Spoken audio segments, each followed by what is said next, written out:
Magandang araw sa inyong lahat. At naman pong ibigay ang game schedule na mangyayari po sa October 31, 2023 sa PBL All Filipino Conference 2023. Ito nga po ay preliminary round pa lamang. Kaya bago ko po ibigay ang game schedule ay huwag niyo pong kalimutan mag-like, comment, and subscribe and pahit yung notification bell para lagi po kayong updated sa aking mga bagong gawang video about sa volleyball dito sa Pilipinas. Kaya guys, huwag na po nating patagalin pa. Ito na po ang game schedule. October 31, 2023, Tuesday, first game, Cheritigo Crossovers versus Jerflor Defenders, 2 p.m. Second game naman po, ito po ang Farm Fresh Foxes versus Kremlin Cool Smashers, 4 p.m. At last game po, ito ang Signal HD Spikers versus Akari Power Chargers, 6 p.m.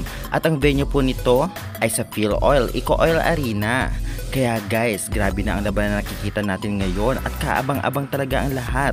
Lalong-lalo pa sa October 31 o last day of October ay talaga namang makikita na naman natin ang mga palaban na team. Sa unang game ay maglalaban nga ang Cheritigo Crossovers versus Jerflor Defenders na alam naman natin na kailangan din ng Cherry na makakuha ng panalo dahil nga baka malaglag sila sa semifinal. At syempre ang Jerflor ay kailangan nila ng panalo dahil nga nasa bottom 2 sila as of now sa standings. Sunod naman maghaharap ang Farm Fresh Foxes versus Kremlin Cool Smashers.